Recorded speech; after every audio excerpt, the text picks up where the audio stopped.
મહત્વપૂર્ણ સમાચાર આવી રહ્યા છે। રાજ્યમાં કાળઝાળ ગરમીની અસર હવે જનજીવન પર વર્તાઈ રહી છે અને તેની સાથે જ ગરમીથી હીટસ્ટ્રોકના કેસમાં વધારો થયો છે।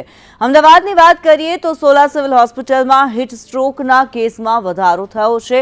સોલા સિવિલમાં દૈનિક 30થી વધુ દર્દીઓ સારવાર લે છે। બીજી તરફ ઋતુગત બીમારીને લઈને સોલા સિવિલમાં રોજની ઓપીડી 1100 પાર નોંધાય છે, એટલે કે ઋતુગત બીમારીની સાથે જ હીટસ્ટ્રોકના કેસમાં વધારો જોવા મળ્યો છે। પહેલું તો આપણે હીટ સ્ટ્રોકના લક્ષણો શું છે એ જાણવું વધારે જરૂર છે। એના પછી ઉપાય પર આવીએ। પ્રોબેબલી અગર તમે વધારે ગરમીમાં રહેતા હો તો તમને તાવ આવે, માથું દુખાય, ઉલટી થાય, શરીરમાં લાલ કલરના ચાઠા થઈ જાય, બરોબર, પરસેવો વધારે વળતો હોય, ઘણી વખતે ચક્કર આવીને માણસ પડી જાય। તો આવી બધી વસ્તુઓ તમે થાય તો તરત તમારે હોસ્પિટલની સારવાર લેવી।